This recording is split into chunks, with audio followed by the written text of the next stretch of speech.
Feche seus olhos, por gentileza.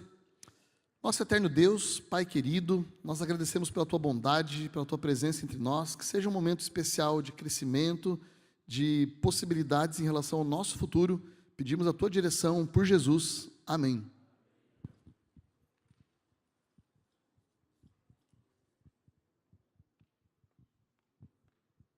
A nossa convidada de hoje pode vir Raquel Derevec. Ela é repórter da Gazeta do Povo de Curitiba, tá?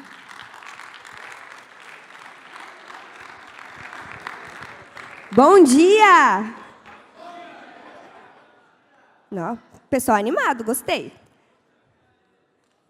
Eu estava aqui na frente, no cantinho, já me passaram uma informação.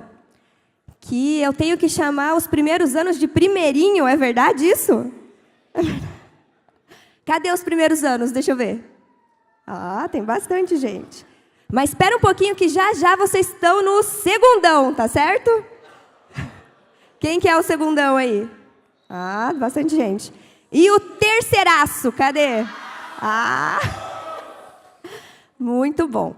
Então, muito prazer. Eu sou a Raquel Derevec. Eu estudei no internato também, igual vocês. Então, olhar vocês hoje, para mim, é nostalgia, assim, é lembranças que passam um filme na cabeça. Quando a gente está nessa época aí, sentadinho, olhando para quem está falando aqui na frente, a gente acha que nunca vai chegar lá. Nossa, demora. Depois, a gente vê como passou rápido. Passa rápido demais. E eu vou contar um pouquinho para vocês de como foi minha trajetória. Eu que vou marcando aqui? Aqui, ó. Exatamente do lugar que vocês estão para o lugar que eu estou hoje.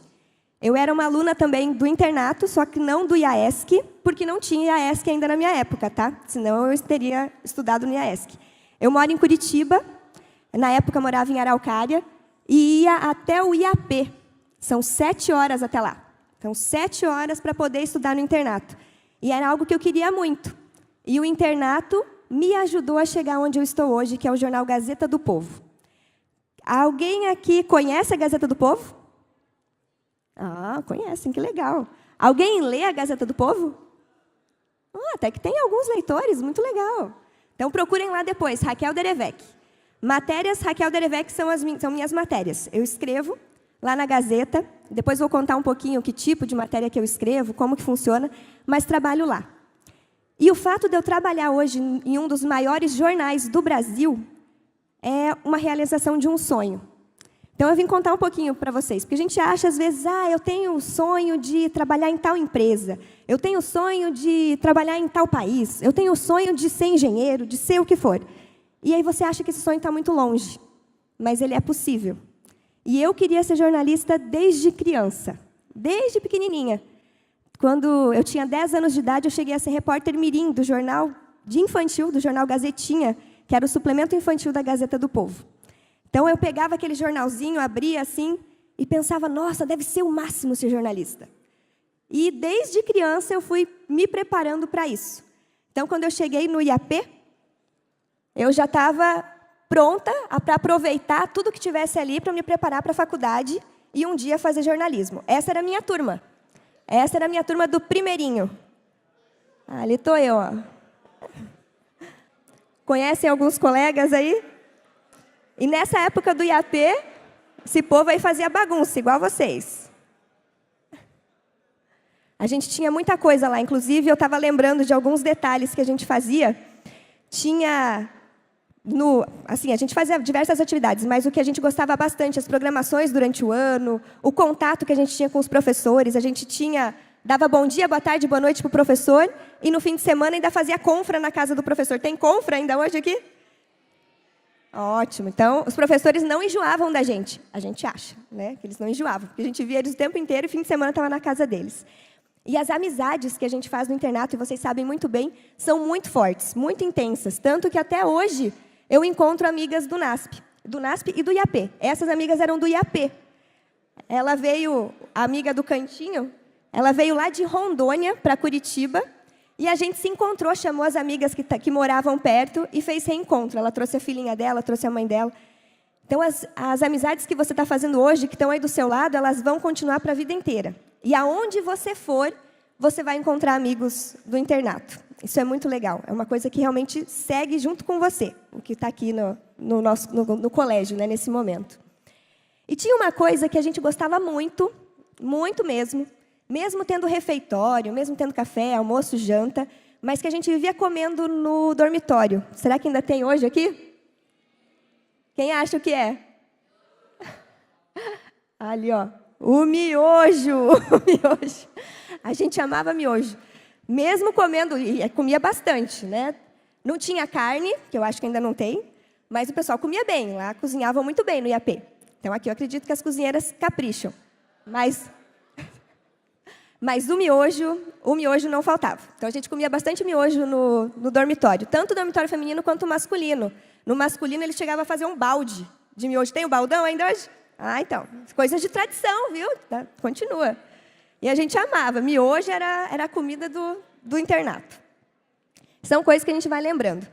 Só que, além disso, claro, tem toda a parte do que você pode aproveitar no internato, né? Além dessas atividades extras, a parte acadêmica. O fato de você estar aqui, em um lugar que muitos adolescentes queriam estar, no seu lugar, é uma oportunidade, um privilégio. E eu sabia como era um privilégio eu estar no IAP. Porque para o meu pai e para minha mãe pagarem o internato para mim na época era muito difícil, e eu sabia disso. Então, lá dentro da sala de aula, eu me dedicava. Eu fazia o máximo para mostrar um boletim para minha mãe que falasse: mamãe, continua trabalhando aí que está valendo a pena. Porque eu sabia o tanto que ela e meu pai estavam realmente se esforçando para me manter no colégio. Você, com certeza, sabe o tanto que seu pai, sua mãe, o responsável que paga a mensalidade para você estar aqui, eles estão se dedicando para você estar aproveitando. Então, eu aproveitava, eu fazia o máximo possível, me dedicava e sempre estava tentando crescer e tentando aproveitar as oportunidades que tinha no internato que me preparassem para um dia eu me tornar jornalista também. Então, por exemplo, eu fiz parte da liderança da classe de escola sabatina, eu pregava na igreja em eventos especiais, em capelas, assim. Os alunos também, às vezes, fazem a capela, então eu também fazia. Também ia lá, falava com o pessoal. Sempre estava participando junto. Cantava no coral, que eu sei que vocês têm coral aqui também. Eu cantava no coral do maestro Jader Santos, e eu cheguei a ser oradora do coral. Então, a gente ia viajar, e eu que falava. Depois que o pessoal cantava, eu que falava nas igrejas, nos teatros que a gente ia cantar. Fazia essa parte também de apresentação. Tudo isso no IAP, na minha época de ensino médio. E isso tudo foi me preparando para o que vinha depois, né? Só que chegou no terceiraço, mesmo eu sabendo que desde criança eu queria ser jornalista, eu ainda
Eu aproveitava tudo o restante. Mas o que eu fazia? A hora de fazer o trabalho é a hora de fazer o trabalho. A hora de jogar bola, a hora de cantar com o coral, a hora de ficar com os amigos, a hora de namorar, porque eu conheci meu namorado no NASP, que hoje é meu marido, que eu amo muito, acho que ele vai ver a transmissão. Conheci ele lá. Então, eu fazia tudo isso. Tinha tempo também. E, ao mesmo tempo, me dedicava nos estudos, me preparando para o que vinha depois. E isso foi tão bom que assim que eu saí do NASP, em 2011, eu me formei em dezembro de 2011. Lá pelo dia 10, mais ou menos, foi minha formatura. Voltei para Araucária, para minha cidade natal. Cheguei na cidade pequena. Araucária é uma cidade do lado de Curitiba. Cidade pequena tem umas coisas diferentes, interessantes, assim, que muita gente se conhece. E quando eu cheguei na cidade, os meus pais tinham uma foto no jornal da cidade, Jornal Popular do Paraná. E colocaram lá a fotinha, parabenizando jornalismo no NASP, em São Paulo, que dê tudo certo. Pequena.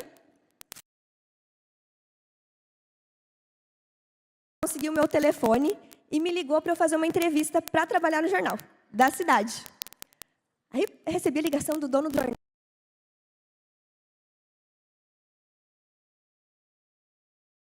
Fui fazer a entrevista para trabalhar no jornal e levei aquele feito na faculdade. Né, várias reportagens que eu tinha, jornal, vídeo, áudio, levei tudo que eles fizeram, tudo pronto.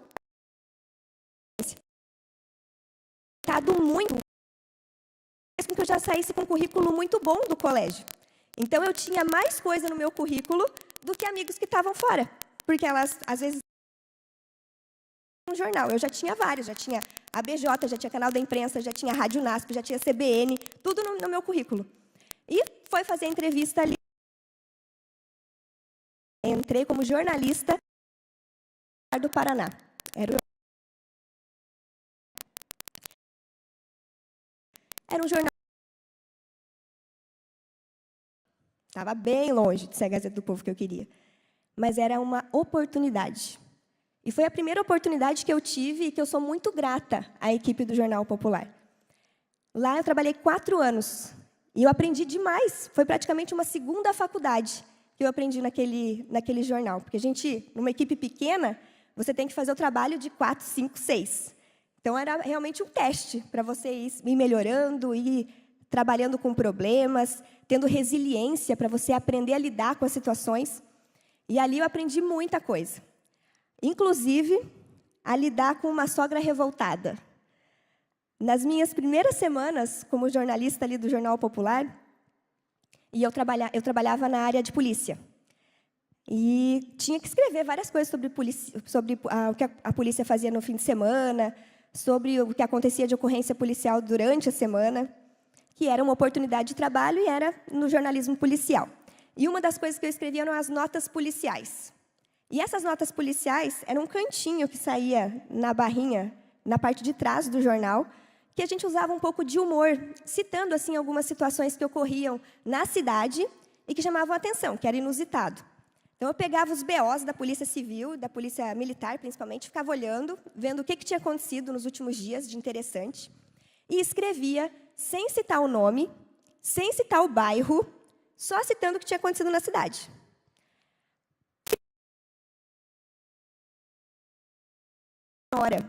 Porque a sogra, naquele fim de semana, tinha ameaçado. Uma briga de nora e sogra. E aí eu coloquei no título da notinha e escrevi o que tinha acontecido. Tranquilo, publicou o jornal. O que eu jamais imaginava é que no dia da publicação do jornal eu ia receber uma ligação lá na minha mesa. Raquel, desce aqui na recepção porque tem uma sogra querendo falar com você. Aí eu, uma sogra querendo falar comigo? Não tinha colocado nome, não tinha... E a sogra apareceu na porta do jornal querendo falar com a jornalista Raquel Derevec.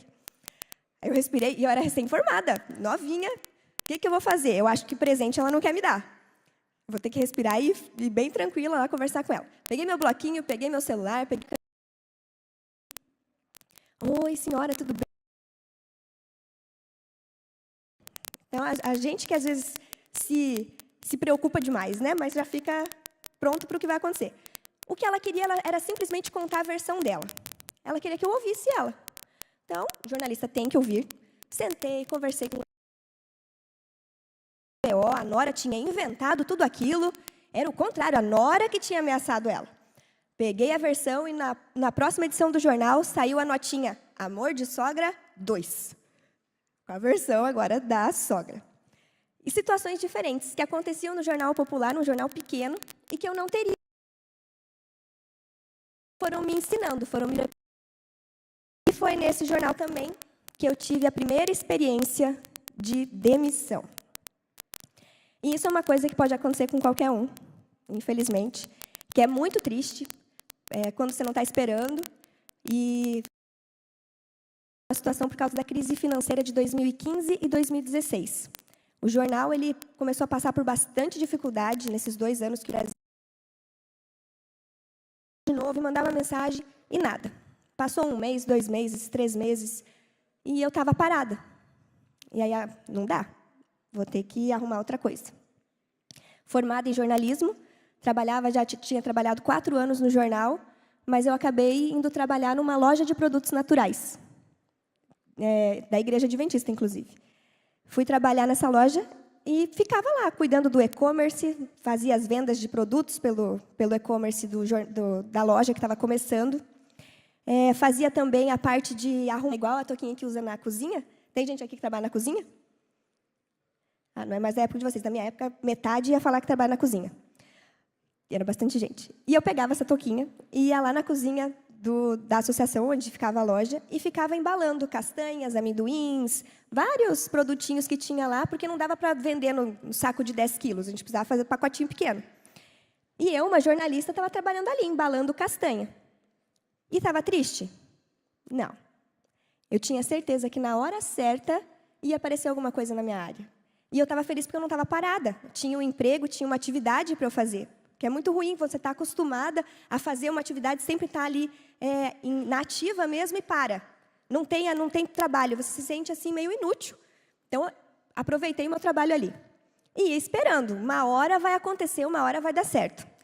E um dia, enquanto eu estava lá, embalando as minhas coisinhas, cuidando do que eu ia enviar pelo correio, eu recebi uma ligação de um desconhecido. Peguei o celular, assim, olhei aquilo, né? Que número será que é esse? Atendi o telefone e, para minha surpresa, era o editor do jornal Tribuna do Paraná. Não era simplesmente um jornal pequenininho, era o 2º maior jornal do estado do Paraná me ligando. E a Tribuna do Paraná ela fica no mesmo guarda-chuva, fica na mesma empresa, né, que fica a Gazeta do Povo, que é o GRPcom, o Grupo Paranaense de Comunicação. Quando aquele editor me ligou, eu nem acreditei. As pessoas que estavam ao meu redor, elas até ficaram, Raquel, o que está acontecendo? O que está acontecendo? E eu fui ouvindo o que ele estava falando lá, e ele, Raquel, nós vimos aqui o seu currículo, queríamos saber se você está disponível para cobrir férias no mês que vem. E, no jornalismo, cobertura de férias é uma oportunidade muito boa. Porque se a gente pode cobrir férias de alguém, jornal.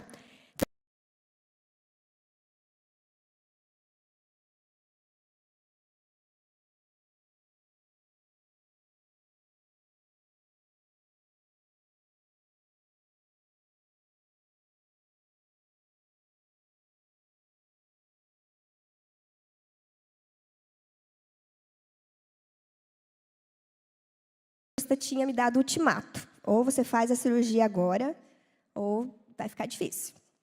E eu já tinha marcado a cirurgia e precisaria de 30 dias de repouso, fazendo fisioterapia e tudo mais. Ou seja, impossível de aceitar aquele trabalho. E aí eu tive que dizer o não assim, mais triste da minha vida. Não, eu não vou poder. Muito, muito obrigada. Obrigada mesmo por ter me ligado, porque eu nem acreditava que ele tinha me ligado. Mas por questão de saúde eu não vou poder. Desliguei o telefone com a maior tristeza e achei que nunca mais iam me ligar. Fiz a minha cirurgia. Depois da cirurgia, comecei a planejar uma viagem com meu esposo. Porque eu estava bem desanimada, nada aparecia e tudo. Então, a gente, vamos se alegrar um pouco, vamos fazer uma viagem diferente. A gente foi fazer uma viagem de casal, a gente estava casado há 3 anos.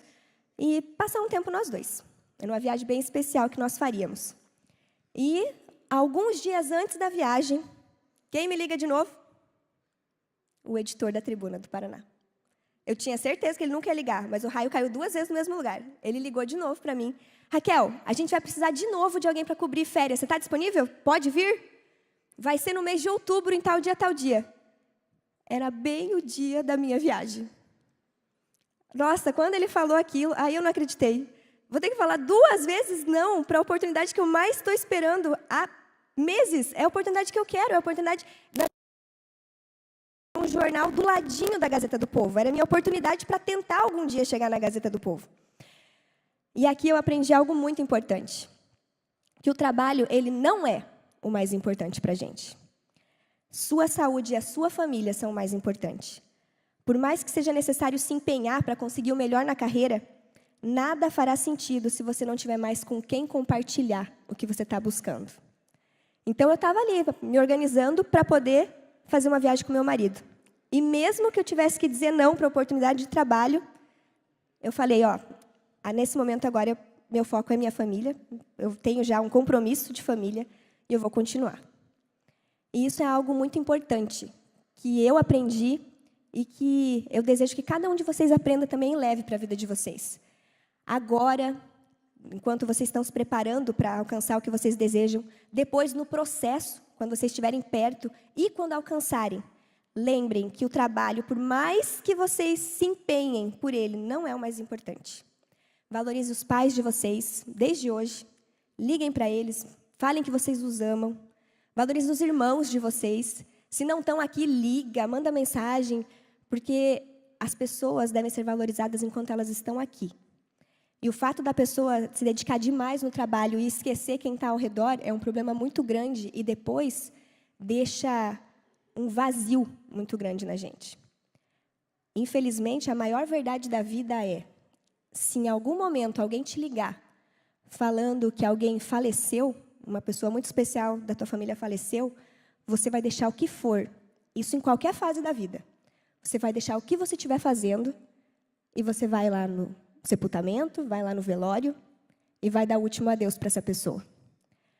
Mas muitas vezes a pessoa liga falando, vamos sair, vamos aproveitar agora, passar esse fim de semana juntos, vamos fazer uma viagem.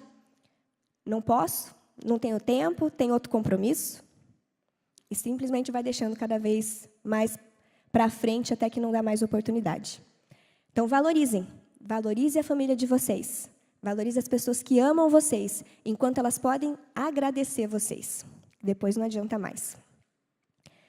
E eu fiz, então, minha viagem com meu marido, mesmo dizendo não para a oportunidade que eu queria. E, na volta, a primeira coisa que eu fiz foi eu ligar para aquele editor. Então, eu tinha pego o telefone dele, eu falei, tudo bem, eu voltei da minha viagem, aquele compromisso, e agora eu quero avisar que eu estou à disposição. O que precisar de mim é só me chamar. Eu não imaginava que, naquele momento, exatamente naquele momento, estava acontecendo um processo seletivo para eles conseguirem uma pessoa, um novo jornalista para a Tribuna do Paraná. Então, hoje, olhando para tudo isso, aí eu entendo que foi muito melhor ter esperado para entrar num processo seletivo para uma vaga oficial de ser contratada pelo jornal, do que simplesmente ter entrado cobrindo férias em nenhum momento.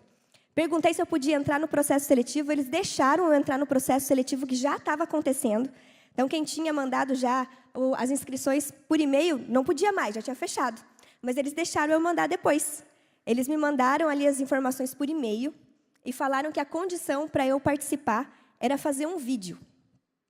E lembre agora, um detalhe bem interessante. Isso lá em 2016, há quase 10 anos, 8 anos. A gente não tinha aplicativo igual tem hoje no celular. Hoje falou em vídeo, já fez o vídeo, já editou, já cortou, já fez fuzuê, fez o maior vídeo do mundo aqui na tua mão. Em 2016 não tinha isso. O YouTube não estava nem no celular ainda, era no desktop, era só no computador. E tinha que fazer um vídeo contando o meu currículo para o outro dia, ao meio-dia. Quer participar? Essa condição. Eu topo, com certeza. Só que eu tinha que fazer o vídeo, porque eu já não tinha participado do resto do processo. Então, se eu quisesse ter alguma chance, tinha que ser um vídeo criativo que fizessem eles prestarem atenção no meu currículo. E eu comecei a pensar, e eu recebi essa notícia já no final da tarde, e eu precisava fazer no outro dia, para enviar meio-dia. E tive uma ideia de fazer algo bem simples, mas com os recursos disponíveis. Eu pegaria fotos, imprimiria várias fotos e faria uma linha do tempo na sala da minha casa, na parede da sala da minha casa. Peguei, então, aquelas fotos, no outro dia de manhã, acordei cedo, comecei a cortar a foto, comecei a colar na parede, ainda bem que a casa era minha, porque senão minha mãe teria achado absurdo. Peguei, colei tudo naquela parede, peguei o celular do meu esposo, escrevi um roteirinho, a história da minha vida, gravei um áudio no celular do meu esposo, porque a gente precisava fazer tudo daí num videozinho só. Não tinha aplicativo, não tinha nada. Era filmar com a qualidade ruim do celular que tinha na época e pronto. Peguei, soltei o áudio do celular do meu esposo, peguei o meu ao mesmo tempo, enquanto começava o áudio, comecei a filmar aquelas fotos. E no final do vídeo, eu aparecia falando que eu queria trabalhar na Tribuna do Paraná e mostrava o jornal. Algo bem amador, mas era diferente. Por quê? Porque a maioria dos candidatos ia fazer o quê? Sentar? Eu sou fulano de tal, eu já trabalhei em tal lugar e tudo mais. E, acreditem se quiser, esse vídeo ainda existe. E eu trouxe aqui, se vocês quiserem ver. É um vídeo bem simples. Mas agora, então, para mostrar para vocês com uma condição. Eu quero que você pense que você está lá em 2016 e que você faz parte da equipe de recrutadores desse processo seletivo. Que você está há horas assistindo vídeos de pessoas que sentam na cadeira e começam a falar delas. E aí aparece esse videozinho aqui, para vocês assistirem. Pode soltar. Meus pais, minha irmã e um tio que morava com a gente sempre me incentivaram falando que eu havia nascido para brilhar. Não sei se é verdade, voltar só um pouquinho, mas quando eu fui para a escola, coloquei isso em prática e Isso. Eu me chamo Raquel Derevec. Nasci no dia 6 de janeiro de 1990 e desde essa época já mostrava que me daria bem na área de comunicação. Isso mesmo. Ainda pequena, eu tinha facilidade para conversar com outras crianças e fazer amizades. Além disso, os meus pais, minha irmã e um tio que morava com a gente sempre me incentivaram falando que eu havia nascido para brilhar. Não sei se é verdade, mas quando eu fui para a escola, coloquei isso em prática e trazia para casa sempre um boletim que alegrava minha família. Mas ainda que eu me destacasse em todas as matérias, eu tinha uma preferida.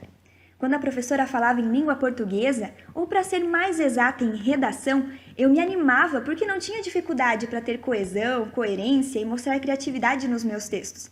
Era como se fosse algo natural para mim. Então eu comecei a me inscrever em concursos de redação. E um deles foi o projeto Repórter Mirim da Gazetinha, aquele suplemento infantil da Gazeta do Povo que infelizmente não existe mais. Mas o coordenador na época era o jornalista Cristiano Freitas, e ele nos ensinava a selecionar boas pautas, colocar técnica nos nossos textos e ainda conseguir o melhor de uma entrevista. Inclusive, foi nesse projeto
durante todos os anos de curso, um prêmio especial desenvolvido pelo colégio para os alunos com as melhores notas.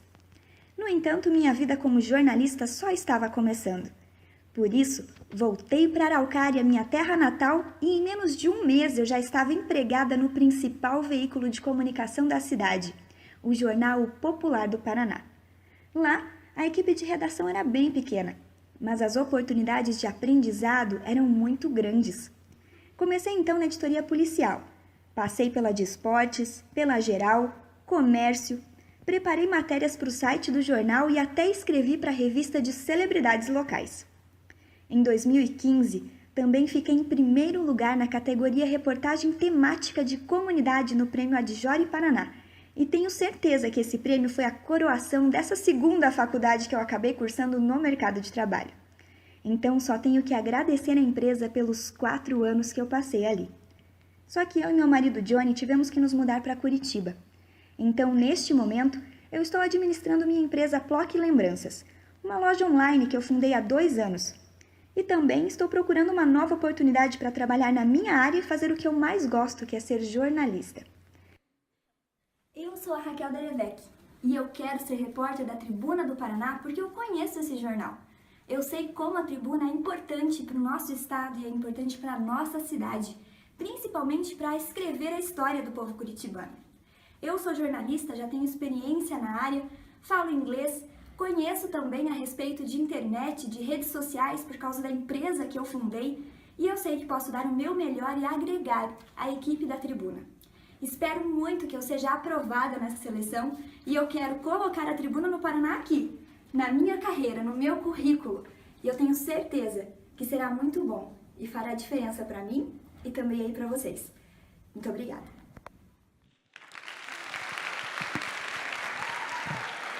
E aí, recrutadores?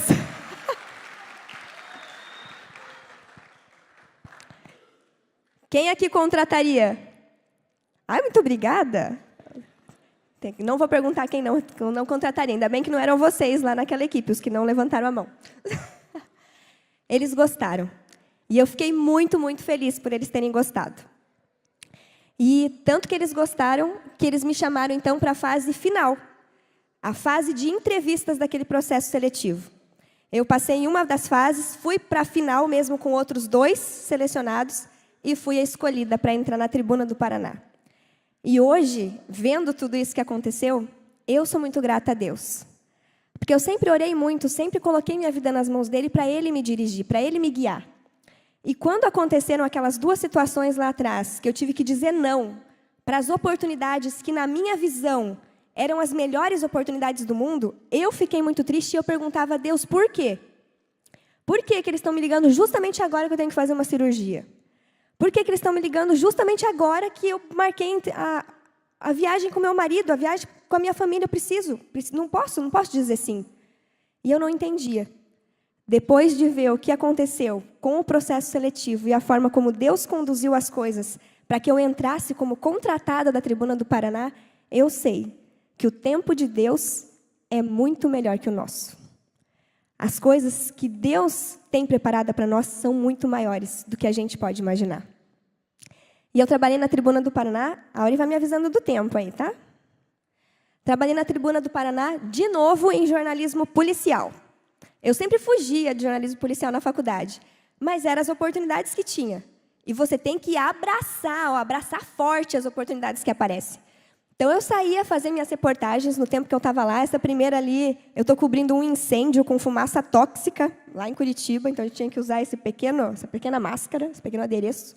Segunda ali, estava em uma delegacia, fazendo uma coletiva de imprensa, vivia em delegacia, tinha que ir em cena de crime, e eu, assim, toda feliz da vida, ficava lá naquele meio, aquela situação, mas era o que tinha. E eu trabalhava feliz, não pelo que eu escrevia. Eu não gostava de forma nenhuma dos assuntos que eu escrevia de jornalismo policial. Mas eu estava lá, trabalhando, dando o meu melhor, porque eu gostava do jornalismo. Eu gostava do que eu estava fazendo, do trabalho de jornalista, de estar com pessoas, de estar participando. E eles perceberam isso. Eu chegava tão feliz para trabalhar que eu já ia entrando na redação, cumprimentando as pessoas de outras áreas. Bom dia, tudo bem? Como é que você está? Todo mundo via que eu gostava de trabalhar ali. E eles perceberam tanto isso, que em 8 meses de Tribuna do Paraná, não deu nem 1 ano, foram 8 meses, o diretor da Tribuna me chamou para uma reunião só com ele lá na sala. Quando ele me chamou para essa reunião, eu tinha certeza que eu ia ser demitida de novo, porque foi bem parecido com o que tinha acontecido anteriormente, né? Mas, para minha surpresa, o diretor me avisou que tinha aparecido uma vaga na Gazeta do Povo e que eu tinha sido a escolhida para aquela vaga. Quando ele falou isso, eu tive que me manter plena, porque lá na minha cabeça eu estava pulando assim de alegria e não conseguia nem me segurar. E hoje eu lembro com muita alegria mesmo, porque ele até falou assim, não, você pode pensar até amanhã se você quer ir. Aí eu, tá bom, muito obrigada. Saí ligando para minha mãe, liguei para meu pai, liguei para um primo que sempre me apoiou muito no jornalismo, sempre falava que eu tinha jeito, que era para eu ir atrás do que eu gostava. Saí contando para todo mundo, e na outra semana eu já estava trabalhando na Gazeta do Povo, no jornal em que eu sempre sonhei trabalhar. Desde repórter mirim, o meu sonho era trabalhar no jornal, na redação do jornal. E Deus foi tão bom comigo que Ele me colocou no jornal da Gazeta do Povo antes do jornal sair dali. Porque alguns meses depois o jornal teve que sair e ir para uma outra área, para um outro lugar. Pessoal da banda aí, é da banda, né? Então, tchau, boa apresentação para vocês. Eu acho que vai ficar gravado, se quiserem assistir depois. Bom? Então, aproveitei e tive essa oportunidade de ficar ali na Gazeta do Povo. Consegui conhecer, então, trabalhar na mesma área que, quando eu era repórter mirim, eu via os jornalistas fazendo, ajudando a gente, ensinando a gente.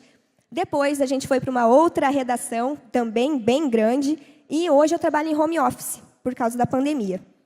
Mas consegui ter essa oportunidade. E eu sou muito grata, muito orgulhosa por trabalhar na Gazeta do Povo, que é um jornal que defende tudo que eu defendo. Né? Um jornal que defende a família, que defende a vida desde a concepção, que luta pela liberdade de imprensa, pela liberdade religiosa, pela liberdade de opinião, de você realmente poder falar aquilo que você pensa. O jornal Gazeta do Povo hoje é um dos únicos que tem essas convicções e que deixa isso muito claro. Tanto que o jornal tem crescido muito por conta disso. São mais de 10 milhões de usuários mensais no site da Gazeta do Povo. E 21 milhões de páginas lidas todos os meses. E a gente tem já mais de 130 mil assinantes, que são pessoas que pagam para ter acesso a todo o conteúdo do jornal e para apoiar esse projeto. Porque sabem como é difícil hoje ter um jornalismo livre aqui no nosso país. Infelizmente, a situação que está acontecendo hoje tem deixado os jornalistas muito, muito medrosos. Infelizmente. Então, falar do que a gente acredita hoje em dia está sendo muito difícil. E a Gazeta do Povo é um jornal que fala, mesmo com as dificuldades. E até deixo aqui o convite, ó, tá ali o site. Quem não entrou ainda, entra lá. Procura a Raquel Derevec, tá bom? Se conseguir comentar a matéria, comenta. Conseguir assinar, melhor ainda, para ter acesso a tudo.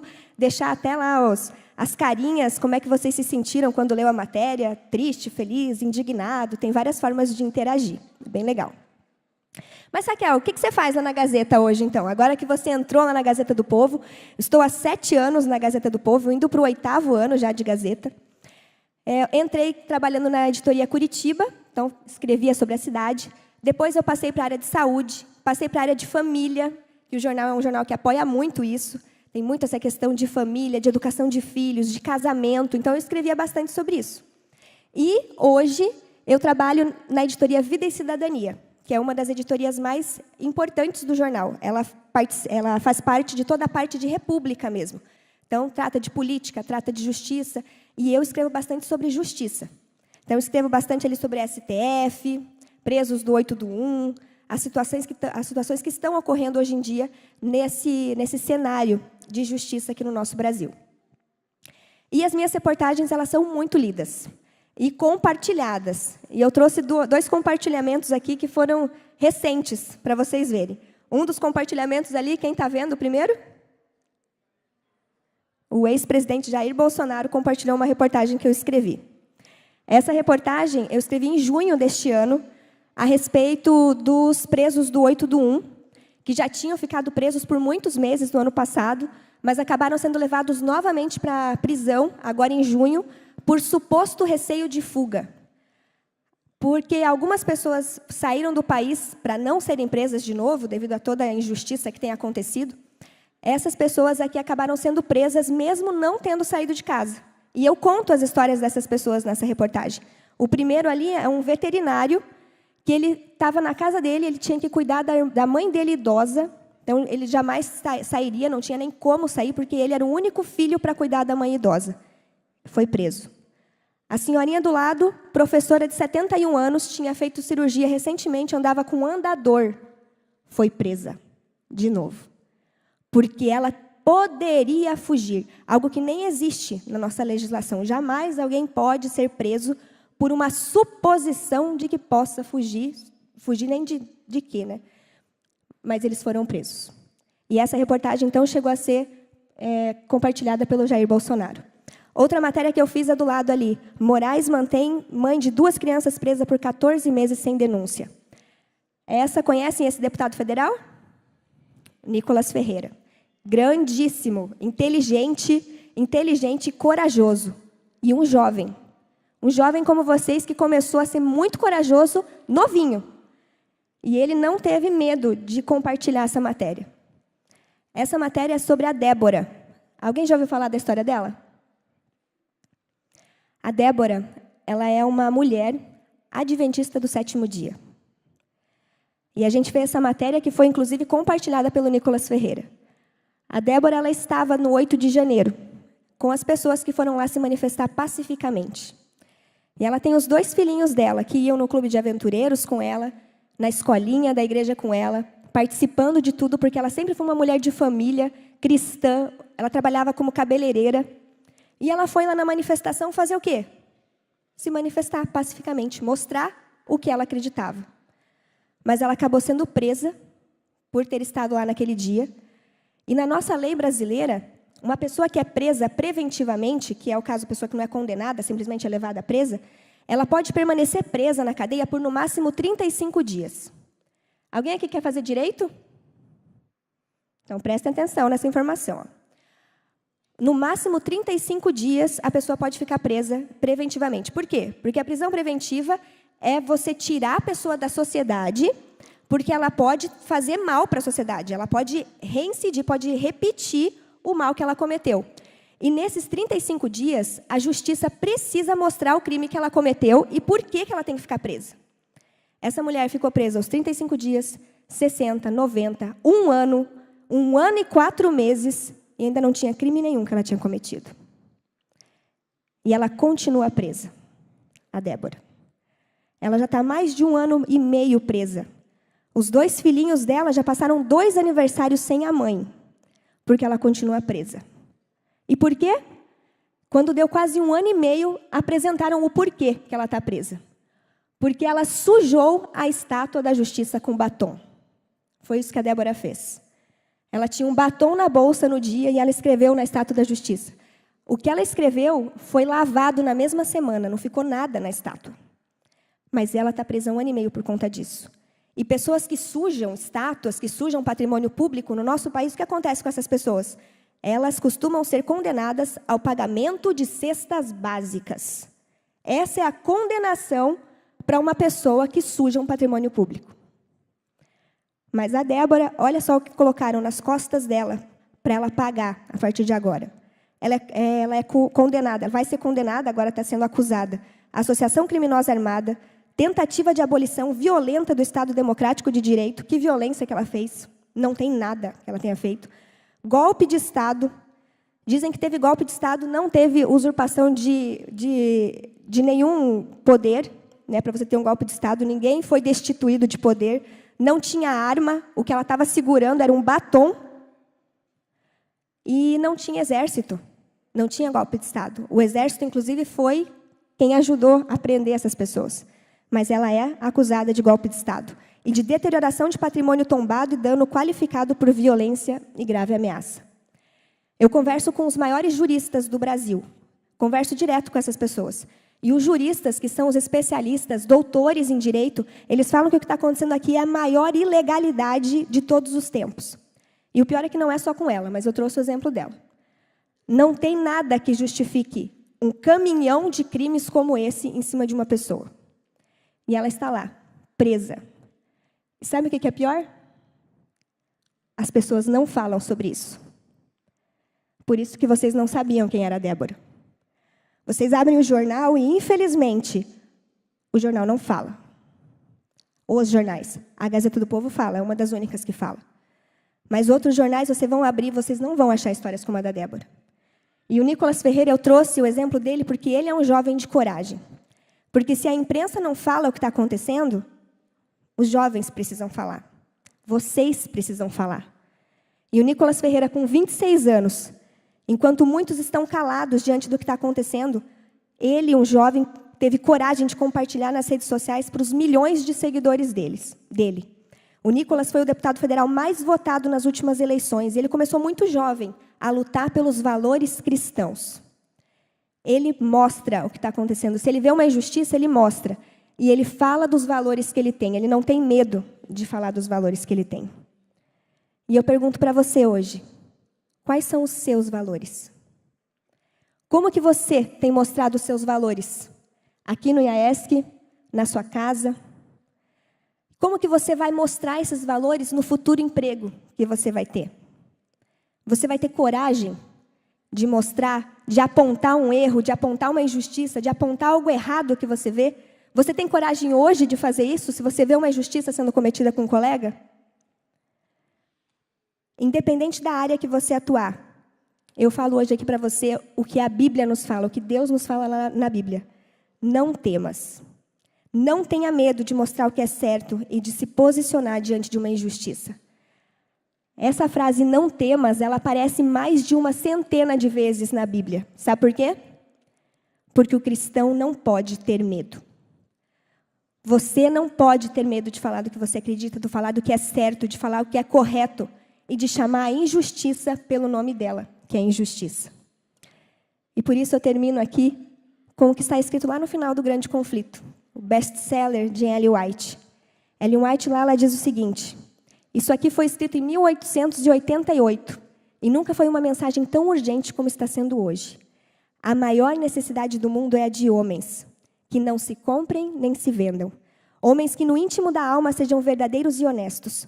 Homens que não temam chamar o pecado pelo seu nome exato. Homens cuja consciência seja tão fiel ao dever como a bússola o é ao polo. Homens que permaneçam firmes pelo que é reto, ainda que caiam os céus. E eu parafraseio essa frase agora, essa mensagem, com as profissões que talvez vocês queiram ter daqui uns dias. Para que isso seja uma verdade para vocês. A maior necessidade do mundo hoje, o que está acontecendo, é a de advogados que não se comprem e não se vendam. É a de empreendedores que no íntimo da sua alma sejam verdadeiros e honestos. É de jornalistas que não temam chamar o pecado pelo seu nome exato. É de professores e estudantes cuja consciência seja tão fiel ao dever como a bússola o é ao polo. De médicos, engenheiros, músicos, profissionais de tecnologia ou de qualquer outra profissão, que permaneçam firmes pelo que é reto, ainda que caiam os céus. Você quer ser um jovem de valor? Um homem e uma mulher que não tenha medo de chamar o pecado, de chamar a injustiça, de chamar o erro pelo seu nome exato? Eu te convido hoje, então, a entregar a sua vida, o seu futuro a Deus. E não temer. Porque quando a gente se entrega nas mãos dele, ele conduz. E ele nos ajuda a fazer a diferença onde quer que nós estejamos. Você aceita esse desafio? Levante a mão, se você aceita. Eu vou orar por você. Querido Deus, amado Pai, muito obrigada, Senhor, por esses momentos tão especiais que nós passamos aqui. Esses jovens aqui do IAESC, homens e mulheres, meninos e meninas, estão hoje aqui, Senhor, falando que eles querem também serem jovens de valor. Serem jovens que não temem chamar o pecado pelo seu nome exato. Jovens que não temem chamar injustiça pelo nome que é injustiça. Eles querem, Senhor, fazer o bem. Serem pessoas corretas onde quer que forem. Na profissão que escolherem, desde aqui até a eternidade. Que o Senhor os acompanhe, que o Senhor dê coragem para eles e dirija a vida deles onde quer que eles forem mesmo. É o que eu te peço e te agradeço em nome do teu Filho amado Jesus. Amém. Que Deus abençoe vocês. Obrigada.